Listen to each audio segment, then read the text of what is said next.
Est-ce qu'on peut acclamer le Seigneur? J'ai parlé de la préparation tout à l'heure. Est-ce qu'on peut acclamer Jésus-Christ pour l'événement?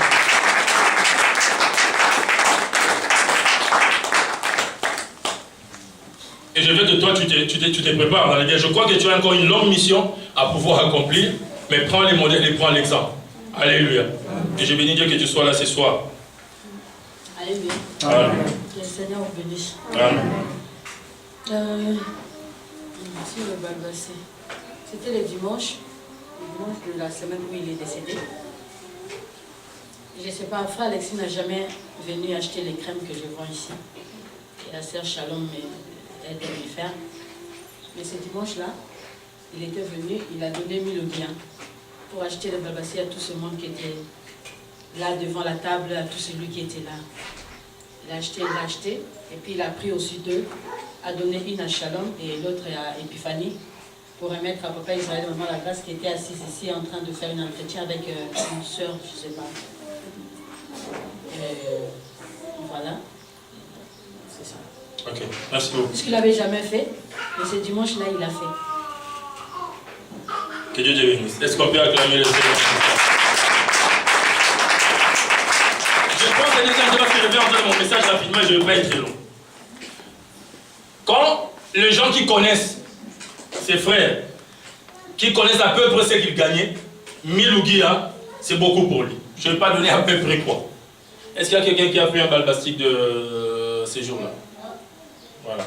Est-ce que tu peux montrer ton doigt? Tu peux montrer ton doigt? Lève bien, très bien. Ok, merci beaucoup, très bien. Alléluia. Comment? Les jumelles. Voilà, les jumelles ne sont pas là et les autres, beaucoup sont à l'extérieur. Donc 1000 louis, hein, pour lui c'est beaucoup. Moi j'essaie même comment est-ce que moi je me battais avec lui pour qu'on ait acheté les savons, pour qu'on ait acheté les déodorants, parce qu'il avait un plan, un projet, que je ne voudrais pas dire ici, que j'encourageais d'ailleurs. Et pour ce projet-là, il y a des sacrifices qu'il faisait. Mais en sachant l'esprit Satan que tu es en train de partir, voilà ce que tu dois faire. Alléluia. Tu es en train de monter, voilà ce que tu dois opérer. La Bible nous a dit tout à l'heure, et il leur dit cette parabole. Les terres d'un homme riche avaient beaucoup produit, et l'homme raisonnait à lui-même en disant, que ferai-je? Je n'ai pas de place pour rentrer ma récolte qui est beaucoup nombreuse. Voici, dit-il, ce que je ferai. J'abattrai mes greniers, je vais en bâtir des plus grands, et j'amasserai toute ma récolte de biens à l'intérieur. Et je dirai à mon âme, oh, tu as beaucoup de biens en réserve maintenant pour plusieurs années. En fait, la quantité de réserve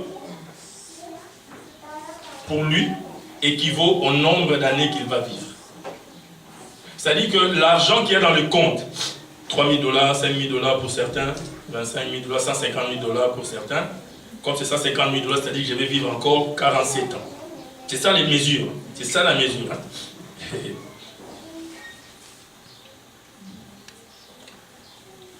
Tu as plusieurs années devant toi, repose-toi, mange, bois, réjouis-toi. Verset 21, mais Dieu lui dit, insensé, c'est de lui-même. Bien aimé, tu dois vivre comme c'est cette nuit. Amen. Tu dois demander pardon comme c'est cette nuit. Tu dois rapprocher tes enfants comme c'est cette nuit. Tu dois rapprocher ton mari, ta femme comme c'est cette nuit. Tu dois appuyer les autres comme c'est cette nuit. Tu dois demander pardon si tu es intelligent, comme c'est cette nuit. Même si tu as demandé pardon, il a refusé, elle a refusé. Insiste, parce que tu dois vivre comme si c'est cette nuit. Amen. Le papier que tu continues à maintenir, le passeport que tu continues à garder, l'argent des dettes que tu continues à avoir, va les remettre comme si c'est cette nuit. Amen. Écoutez les personnes avoir l'idée de quelqu'un vient demander, dit non c'est toi, ce sont des démons. Ce sont des démons qui bloquent l'argent pour que je ne te paye pas ton argent. Il faut bien plier. Alors qu'il a l'argent. Le propriétaire d'argent, c'est lui qui a les démons. Alléluia. Il dit insensé, cette nuit, ton âme te sera redemandée. Question. Et ce que tu as préparé, pour qui serait ce? Ce que tu as gardé, qui va les manger? Qui va les porter? Qui va l'utiliser? Alléluia. Jésus parle ici d'un homme riche, mais nous savons que Dieu dans la Bible, il ne parle pas seulement des hommes riches qui doivent donner. Parce que souvent quand on parle de cette histoire, tout le monde regarde les hommes riches. Les gens qui ont des voitures, les gens qui ont des maisons. Non! Dieu parle à tout le monde. Il parle d'un homme riche pour montrer la grandeur matérielle qu'il y a, qui doit normalement te stimuler. Si tu as des pains, et qu'il y a quelqu'un qui n'a même pas la tête d'un pain, un mouton qu'on lit, qu'est-ce que tu dois faire? Qu'est-ce que tu dois avoir à réagir? Alléluia. La veuve de Sérapta, elle n'avait plus rien. La Bible dit, je n'ai que ces poignées de farine, cette goutte d'huile, je ramasse les brindilles, nous allons manger avec mon enfant et nous allons mourir. Mais le prophète lui a dit, donne-moi d'abord. Parce que si tu donnes à Dieu, si tu remets à Dieu, tu es en train de donner pour toi-même. Voilà pourquoi Jésus-Christ a dit, quand vous les donnez pas pour vous-même. Vous ne les donnez pas pour moi, vous les donnez pour vous-même.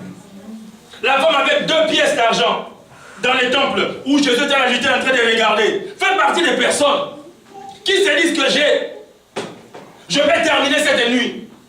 Qu'est-ce qui se fera après? Dieu nous dit qu'il y a des opportunités, au lieu de spéculer, au lieu de parler, au lieu de chercher la cause des morts des gens. C'est-à-dire, quand mon tour viendra, où je serai?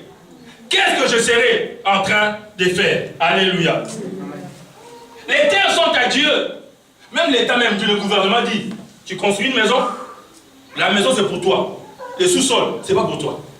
Alléluia. Au moins pour ça, tu dois respecter le gouvernement. Au moins pour ça, tu dois respecter Dieu. Au moins pour ça, tu dois dire, Seigneur, voici ta part de ce que tu m'as donné. Lui dit non, non, non. Et il va dans une autre direction. Il pose une bonne question. Il pose une bonne question. Il raisonnait. Mais que ferais-je? Je n'ai pas de place pour garder. Ça, c'est une bonne question. Que ferais-je? Un homme spirituel pose des bonnes questions. Un bon homme spirituel se demande des bonnes questions. Comment est-ce que ce prédicateur vit? Moi, je rentre en voiture. Moi, je nourris mes enfants. Est-ce que ces enfants ont mangé? Ses frères qui jouent à la sainteté, comment est-ce qu'il vit? Comment il paye sa maison? Je le vois toujours en babouche. À part les dimanches, il est bien habillé. Un homme spirituel se pose des bonnes questions. Il se pose des bonnes questions. Que ferais-je? Très bonne question. Et quand on pose des bonnes questions, on a des bonnes réponses. Il trouve une très bonne réponse. Sûrement qu'il y avait d'autres bonnes réponses. Mais lui, ce qu'il trouve comme bonne réponse, de toute la réserve d'argent, toute la réserve des récoltes qu'il avait, il va casser ses greniers, il va briser ses greniers, il va construire les plus grands, en fait des biens entassés. Ça, c'est pas un péché. Bonne question, bonne réponse. Oui, bonne réponse. Parce qu'il ne faut pas vivre comme quelqu'un qui ne raisonne pas. Il faut stocker. Il faut stocker. Alléluia. Amen. Et il trouve encore une bonne utilisation. Je crois qu'il devrait avoir d'autres bonnes utilisations. Il dit, je vais construire des grands greniers. Je vais les stocker. Et après, je dirai à mon âme, écoute bien. Tu as beaucoup de biens. Tu vois tout ça, c'est pour toi. Ça, c'est pas faux. C'est pour toi. Mon argent, c'est pour moi. Alléluia. Ton argent, c'est pour toi. Voilà qu'on parle de la contribution volontaire. Quand on dit contribution volontaire, on dit, tu donnes ce que tu veux. 10 ouguions, 100 ouguions, 0. Parce qu'il y a des gens même qui viennent avec une main vide. Alléluia. Le que tu fais ça, c'est contribution volontaire. Repose-toi. Ton âme doit se reposer. Mange. Ton âme doit manger. Quand on gêne pas, on fait quoi? On mange. Quand on gêne pas, on mange. Quand on gêne, on ne mange pas. Bois. Qu'est-ce qu'il faut boire? Réjouis-toi. Philippiens chapitre 4, verset 4. Réjouissez-vous. Réjouissez-vous toujours, il insiste. Mais il dit dans le. Voilà, mais réjouissez-vous.